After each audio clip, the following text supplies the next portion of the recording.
Hello, everyone, and thank you for coming back to Deb Chanel's 40s World, where we do the bold and the beautiful soap opera reviews, okay, and recaps.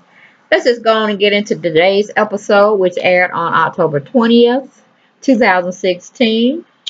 Y'all, it was very nice seeing Eric sit up in that bed and conscious, looking at his beautiful eyes, his silhouette type of facial hair, meaning his beard, as well as his mustache. I mean, he's a handsome Caucasian man. Okay? Just letting y'all know that. Very refreshing scene. Very, very refreshing scene. Quinn is definitely doing the thing. She's protecting her family, meaning Eric and herself. And, she's still loving on her son and trying to make him see that she's happy and she's sorry for his loss. But, honey, his loss, somebody else's gain. Okay. But anyway, moving from there, we go into the first scene. We have Quinn is fixing Eric's bed and she's telling him about Ridge and their confrontation that they had on yesterday, last episode. Eric is not liking Quinn being stressed out. He noticed Quinn is being stressed, or he knows she's under a lot of stress, and he's just wanting to know what he can do to ease some of that tension. But she's being the dutiful wife and lover. She's like, "No, honey, you get yourself together. I can handle Ridge." She went on to also tell him that she pretty much got a new team in place, someone that answers to her needs and not just listens to Ridge and just pay her no mind. So she got another security detail uh, lined up and they're working in effect as we speak.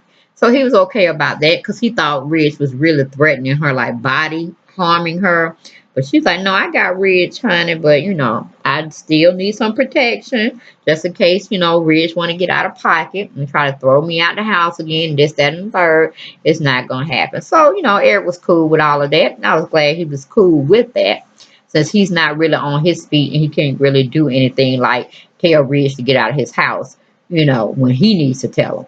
So, move on from there. We have Ridge convincing Brooke to get the shares from Bill. He hates that she have to marry the son of a gun, but hey, whatever makes Ridge happy, right?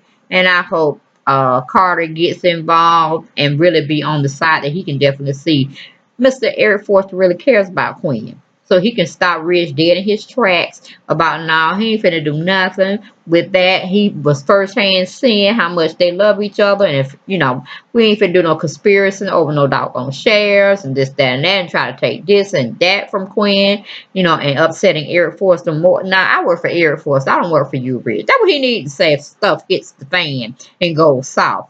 And Ridge try to induct him back on his team because Ridge's team is just like the Titanic. It will eventually sink. Okay. Moving from there, we go to Donna.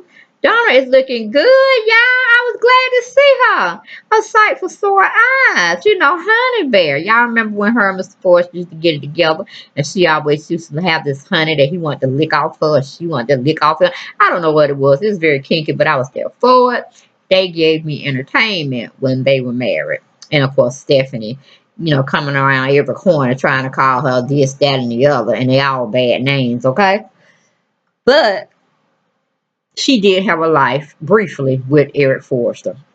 But she comes back into play, and I'm trying to figure out, okay, now why are the writers bringing her back? You would think that the writers would bring her back to come see her sister. Or hell, go see Katie, But why would she come straight to Bill? Did Bill go and contact her to wherever she was and pretty much told her he needs her to get her butt back in town or out from wherever she is around the country? She need to come on home. But of course, she went on and said she heard about Eric's incident and she knew it was time to come back home. So I'm like, okay, they done got Donna back on the playing roster, so she don't have her time to sit down, and they need her back to film some of these scenes. So I'm cool with that. I always was in Donna's corner. I liked her. To me, she's much prettier than Brooke, but hey, it is what it is. But she was a sight for sore eyes, and I was glad to see her. We move on. We go to Wyatt. Wyatt is over visiting Quinn, his mom, and she tells Wyatt she needed a new security team. He said, I know, because I ain't recognize none of them jokers when I pulled up. Like, what is going on now? So, he's kind of having a little anxiety that Rich may have, got another team and he had to come in here and regulate for his mom and this, that, and the third. Because me and sent to adapt more to men going after men versus men going after ladies. You know, that's a punk move. So why like, okay, Mr. Forrest can't talk for himself really right now. He off his feet. I'm gonna stand up for my mom. So I was that for. I was like, go ahead, why? But I don't need your punk behind to go back in time and play pity party. So you need to come correct and stay correct. Or at least that's where the writers need to write your character. Okay. We go from there. We have Dawn is telling Bill she knows very little about the situation between RJ and Brooke and Ridge, but you know that's a delicate situation. But you know, last time her and Brooke spoke, they were all team Bill, and she was happy thinking about she's going to get married to you and this, that, and the third. So I really don't know what RJ's method or to his madness is going on, but I support you, man. I support you, and I'm going to talk to my sister about you. So okay. Bill has one person on his team. Okay. Then we have Brooke is asking Ridge, do you have any feelings for me? But Ridge is being very secretive, very passive aggressive with the Brooke's response to him or questioning. She's trying to get him to answer that he don't want to answer. You know what I'm saying? I'm like, Ridge, I'm gonna have to think of you a name too, because I'm tired of calling you Ridge. Uh you need some kind of punk name, and I'm gonna have to think of it because I'm tired of calling you Rich. I'm tired of your storyline. They need to give you some other kind of storyline where you get Brooke back if that's what you want, and you stay with her until the bitter end. You know what I'm saying? Because I'm just tired of the wishy-washy. I mean, maybe you could be wishy-washy punk man. I'm thinking about that, but it doesn't quite get the feeling when I feel I'm justified when I call your name out like that. So give me a little time, but I think you're gonna get a name from me, and it's not Ridge. Okay, we go to commercial. We come back. We have Quinn is telling Wyatt about the confrontation a little bit more in detail. We leave that situation. We go to Donna. Donna's telling Bill she supports their union. She's going to do everything she can to try to speed this marriage along because y'all both been waiting for a long time. And I approve of you. Seal stamp of approval. Okay.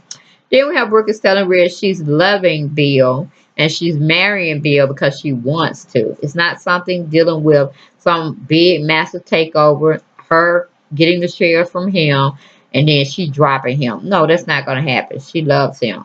That's what she telling herself anyway. She might get a name from me too, since Donna back. Because I'm like, the whole mentality just going through all this show is pitiful. It's pitiful. Okay, then we go to Wyatt. Wyatt is asked to move in to support his mom. Eric is telling Wyatt, your mom needs you now. Move in. So he's not taking no for an answer. We go to commercial, we come back. We go to Bill is asking Donna, has she seen Eric yet? And if she hasn't, she's gonna have to go through Quinn. Bill starts talking about past situation when him and Brooke supposed to been married last year or whatever, the events that happened in Abu Dhabi or something like that. And, she's like, reflecting back with him some sort. But she can't believe that Queen got her clutches into Eric. So I'm like, Donna, you've been away for a long time. Slow your roll. Know your place, okay? Don't get caught up in all the hype. Investigate yourself, okay, boo boo? But anyway, if we go to Ridge brings up the point also about Brooke and Bill being in Abu Dhabi and being, he's just being coy with Brooke and not really giving his true feelings for her just out on the table and just see what she can do with it. You know what I'm saying? That'll work with it. But anyway, we go from that point to Wyatt is confirming with Eric. You want me to move in with you all? And as they finna get into another conversation about that, Carter comes in, bringing in some papers for them to sign. Of course, Quinn is oblivious to everything. Eric goes on to tell her he had the nurse to text Carter to bring over the marriage license so they can both sign it. Everything can be legit. She was all smiles and everything. She got his glasses. He signed off on them. She signed off on it. And Carter did his spiel about pronouncing them husband and wife, they can kiss each other. And the state of California recognizes their union because, as we all know from past weddings that took place in this circle of family, Carter can't officiate weddings or pretty much marry people, and it's a legal thing. Just all the I's have to be dotted, T's crossed, which they did sign the papers this time. And like I said, he's an official of the court system, not just an attorney, but he also roles in that realm when it comes to marrying people and it being a legal ceremony. So he got it all done right. He just need to go file the stuff now. But I'm sure everything will be fine. He'll get that to the courthouse, and it is what it is. But then he got a chance, firsthand look at Eric really loving on Queen and Queen loving on Eric. And Wyatt missed the first wedding that they had. So Eric was pretty much like, don't leave. I want you to witness all of this, that, and the third. And he does stay and witness and was there for her. Eric even going to call him son, and he wants him in. So Wyatt can't do nothing but say yes. He gonna move in with them and just call it a day. But anyway, we go from there. We have Brooke tells Ridge Bill is not a detour or speed bump in her life. She wants to marry him. She's in love with him. Brooke gives Ridge her 2 cents about it, and after that, she gets a phone call from Bill. Bill is ready to marry her. He's taking no for an answer. She tells Ridge about it. Ridge just hauls off and kisses her. She kisses him back, but she's still startled. Okay, then we have Carter. Wait a minute, I said that already. Okay, yeah. Okay, then we have Eric classified a scene with Wyatt. He calls Wyatt his son, and he insists for Wyatt to move in, which Wyatt graciously accepts his proposal. And he acknowledged also his loss with his granddaughter Steffi.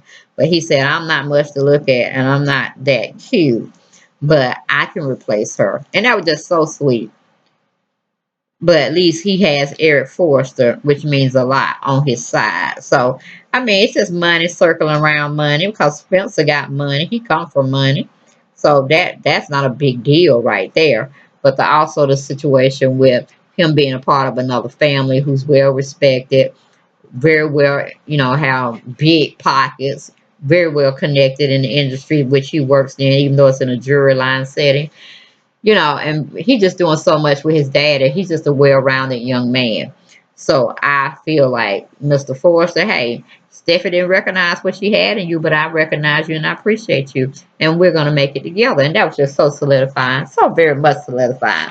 I was so pleased with Donna coming back, Eric finally marrying Quinn, the legal, making everything logistic, legal, and Bill standing his ground when it comes to him not being a sucker for Brooke and her antics. Either you gonna marry me or you're not, but you gonna marry me, honey. You gonna marry me. So I'm like, Bill, sit your little cowboy self looking down. We know you the sheriff. We know you're a one-man team. So just stop it, okay? So that was pretty much it, guys, for the Bold and the Beautiful. I was kind of lackluster yesterday with that episode, but it brought it back home for me. Yes, bringing me back Donna and her foolishness. Just as long as they don't cross over those barriers and have her messing with Bill. You know what I'm saying? I can't take that. That's too much. If they even try to go that way. You know how to get a writer some, what do you call it? Some talking to. But anyway, y'all, that was my take.